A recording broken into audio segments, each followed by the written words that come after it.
Hello, my name is Ken Small and I'm an architect in Las Vegas, Nevada. In the many years I've been practicing in Clark County in Las Vegas area, there have been a few questions that seem to come up over and over again, and so I've decided to make a few videos talking about the kind of frequently asked questions that people have. And so the most common question probably of all the others is, can I afford my architectural project? And so today I'm going to talk about that and also estimating versus bidding. So almost every project is attached to a client that doesn't have an unlimited budget. This is for sure. We do occasionally see a customer come in and they just want what they want and are willing to pay whatever is necessary to get it, and budget is not an issue. And if you're that kind of customer, please call me.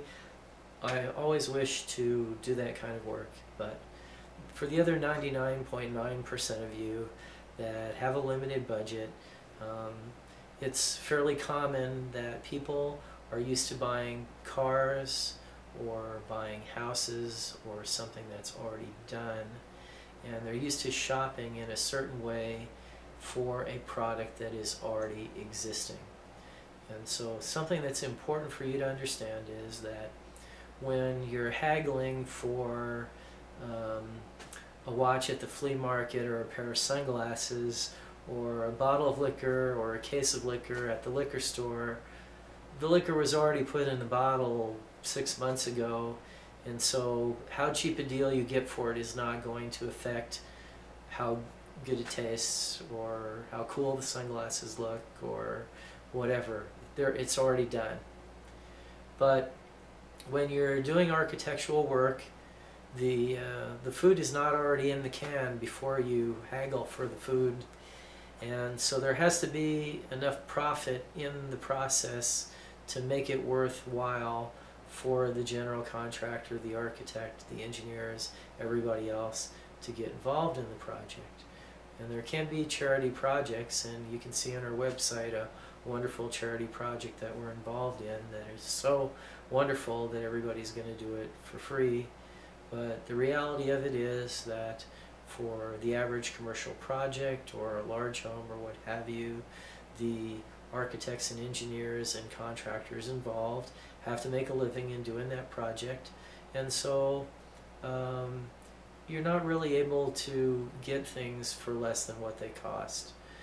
There was a point in time when the economy was headed way down where you could find a plumber who had a bunch of toilets or sinks or whatever left over, and you could get a good deal on that one thing.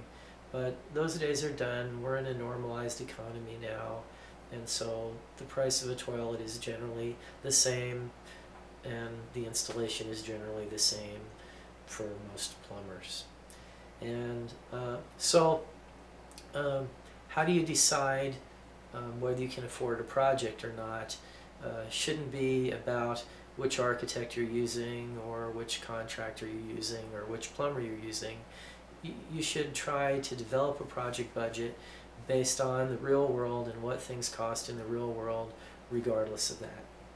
So here's a good way to go about it, and one of my favorite analogies is, if you walk into a restaurant and say, how much is a meal, they're going to ask you what kind of meal you want, and if you can't answer, they're not going to be able to tell you how much it cost. And this is exactly the scenario that we have in architectural project design. Now, you can go to a car lot to buy a car and point to a car and say, how much is that one?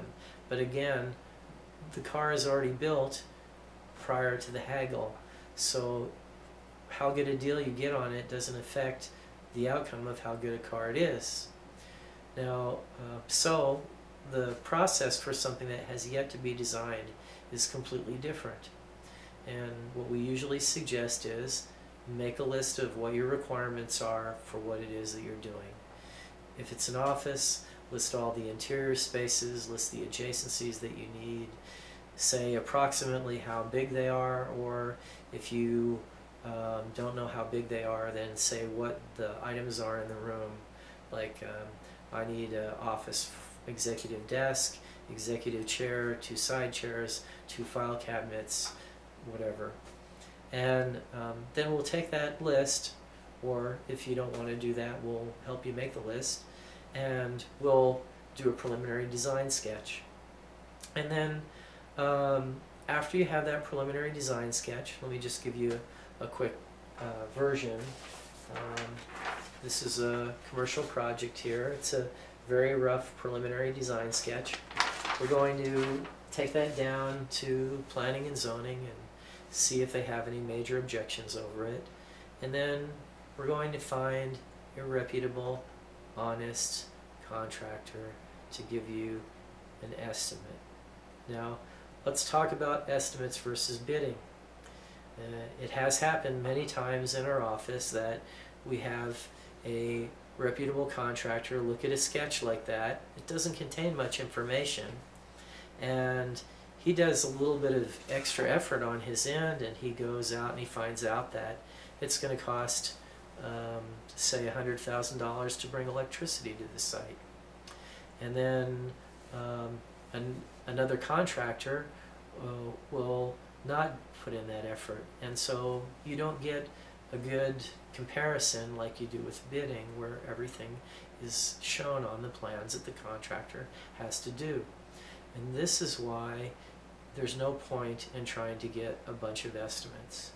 Now, we have seen a sketch given to a general contractor, and then he says, oh, I could build that for $250,000, or a range of $250,000 plus or minus.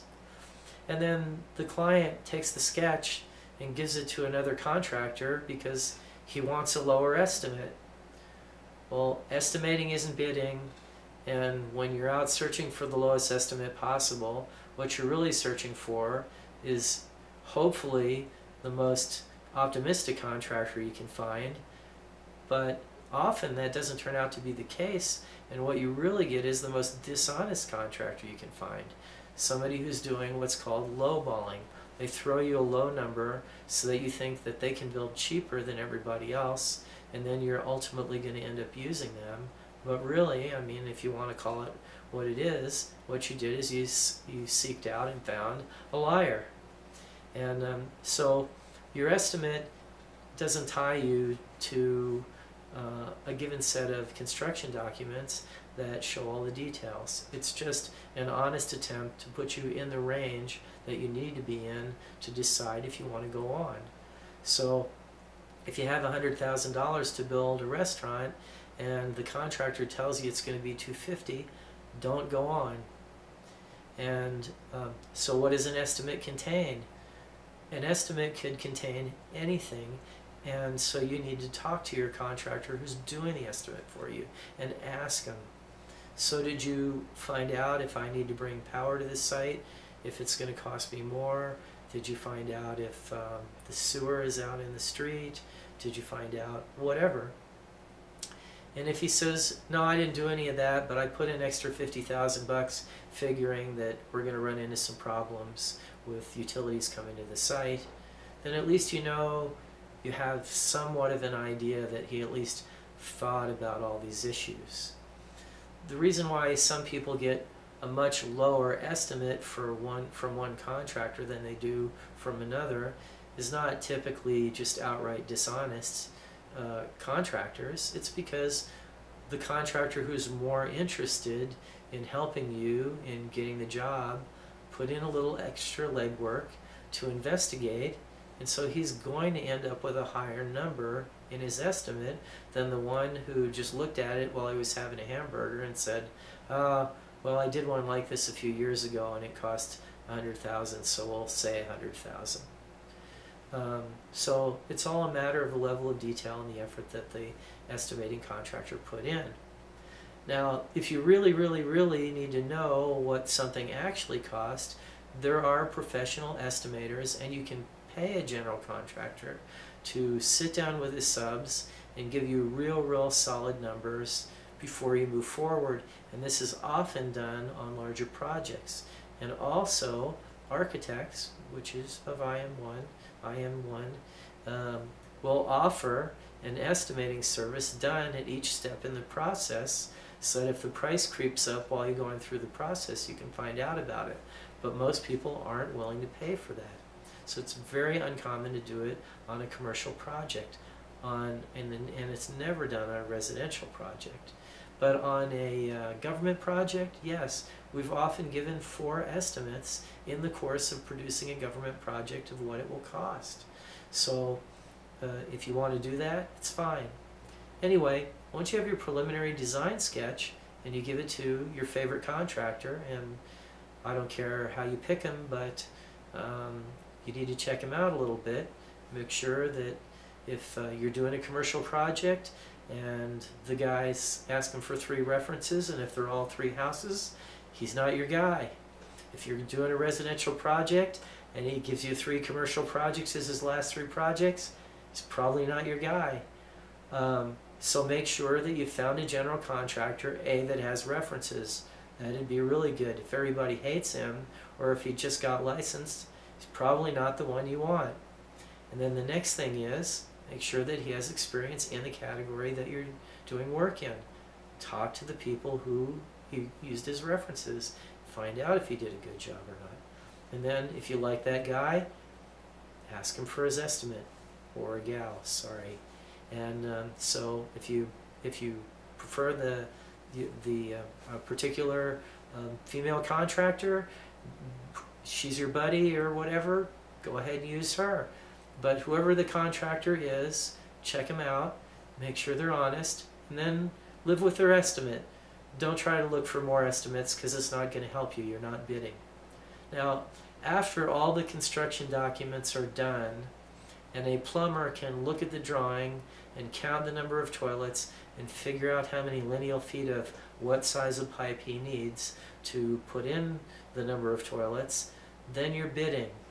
And then, if you're bidding 3 general contractors or 3 plumbers, then you have a basis for bidding, and if the prices are too high, then you can go with whichever plumber is lowest. Again, there are reasons why you might not necessarily want to do that. One is more high quality than another. Another one's one is a plumber that you're familiar with that normally does your work for you on other restaurants that you built or whatever. But until you have a set of construction documents, you cannot bid a job. So don't waste your time trying to ask 100 people the same question of how much will this be. Now, the purpose of your preliminary design estimate, whether the architect does it or contractor does it or a professional estimator does it, is for you to decide whether you want to go on, because you're not going to be able to knock 50% out of the price. If it's a little bit high, you can change your finishes, or if no finishes are selected in the preliminary design, then you're going to make up your mind at the outset that the finishes are just going to be pretty much the bargain basement of commercial finishes. But you can dial in your price a little bit off your initial sketch. But like I said, if all you got is 100 and the estimate is 250, just throw in the towel and decide that that is not for you. So let's talk about the bidding process after the construction documents are done. So when the construction documents are done, we take them down to the building department and we file them for plan check.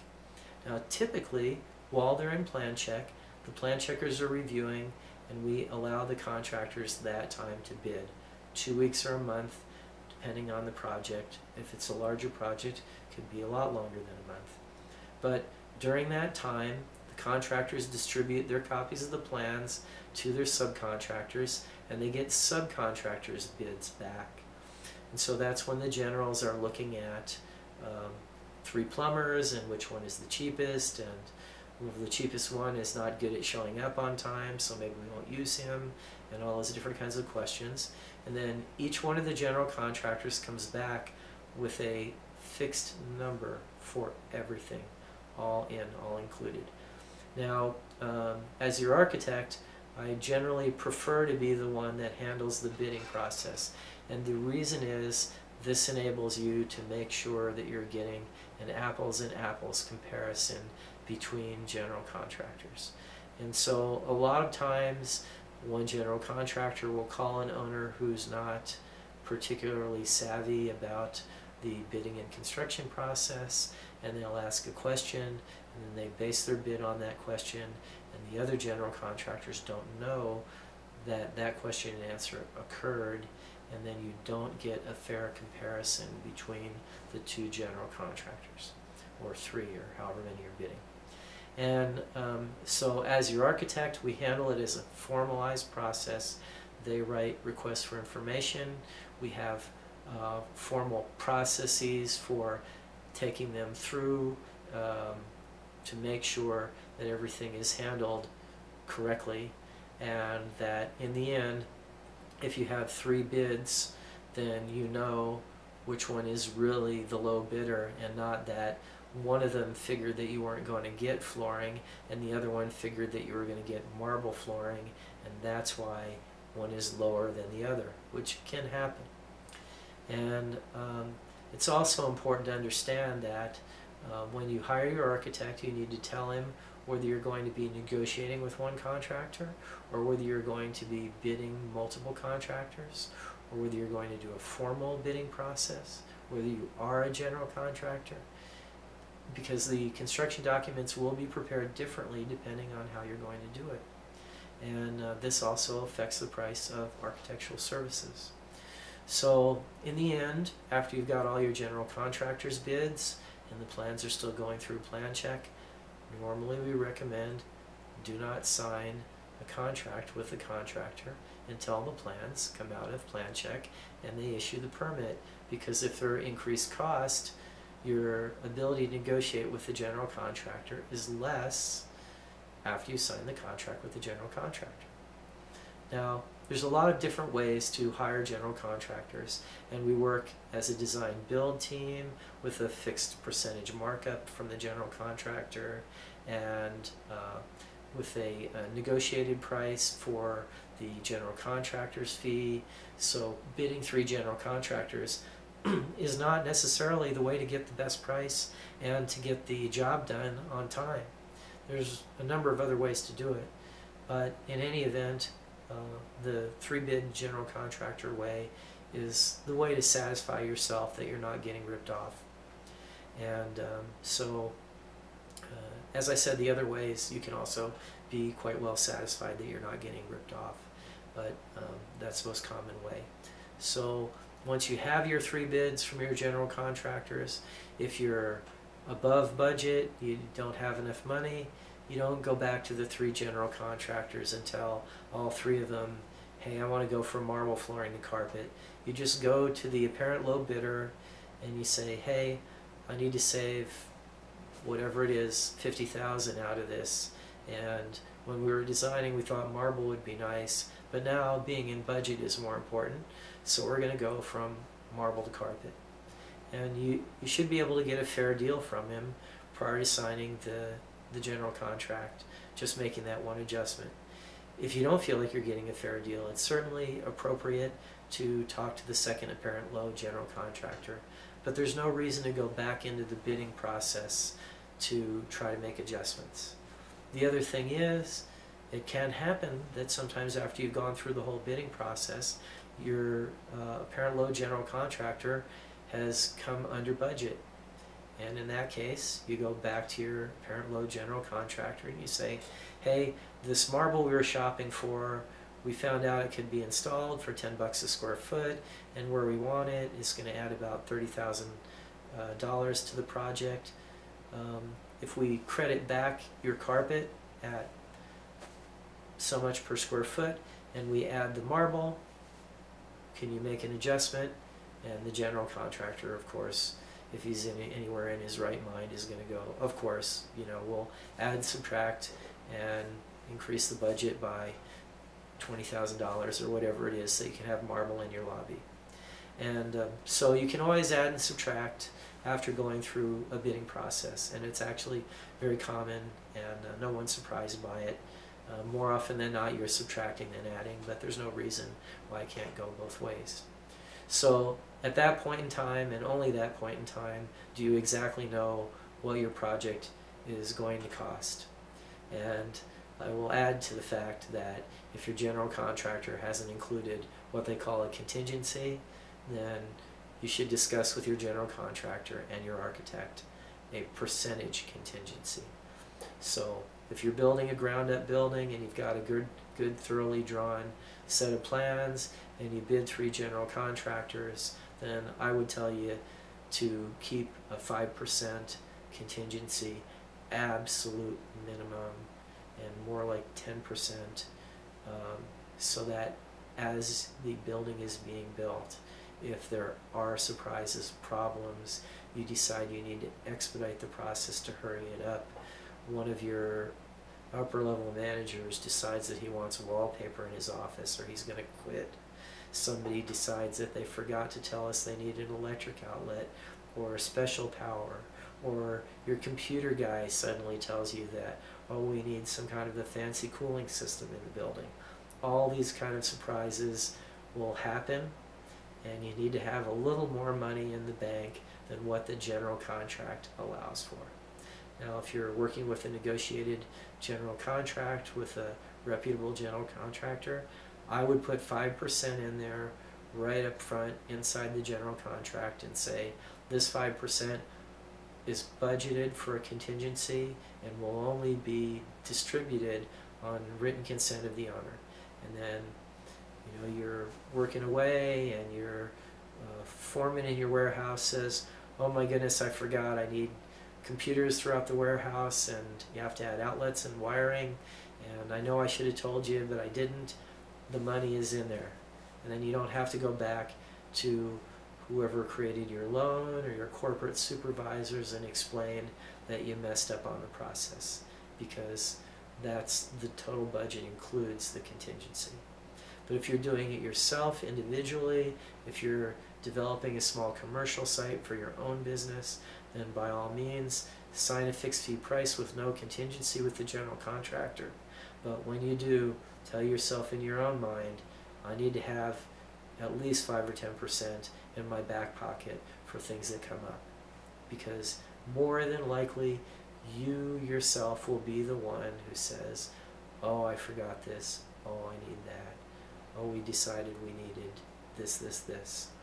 And so when it happens, you have that money there. And how do you know what it's really going to cost? Almost the only way you can know is when you get to the end and you add it all up. And even with that, it's sometimes hard to know cost of your employees moving from the old office to the new, or the cost of moving into the restaurant, all those kind of things. You may never know exactly. But the further down the road you go in each one of these steps, the more you narrow the price to exactly what it cost. And so you start with a preliminary design sketch, you get a ballpark number. It's very, very common to finish within that ballpark range. And so you should be fairly comfortable with that. If you're not, you're negotiating with the wrong general contractor. You got the wrong estimator involved. You don't need to do that. But it can also happen that things run out of the budget along the way, and most clients are pretty comfortable with asking, are we still in budget all the time? And we're happy to answer the question, but the answer to a lot of these things are self-control. So if you start a project and you decide you're going to finish it for $300,000, then you need self-control. That's all there is to it. And you can ask how much is the marble and how much is the carpet, and if you can't afford the marble, don't put it into the bid. Keep it in your back pocket, and if the bid comes in low, add it back in later on. If you bid it and you end up having out of budget bids, then self-control, take it out, go to carpet. So I hope this is helpful in understanding why no one can ever tell you how much it will cost honestly until the job is done, and how you can get a handle on what reasonable costs are and what your budget can be and what things are doable for, sufficient to give yourself a comfort level for producing a project. As always, our initial consultation here is free, So I'd ask you, whenever you decide you're going to do a project, to give me a call, 702-873-1718. My name is Ken Small, and I'm an architect in Las Vegas, Nevada. Have a great day.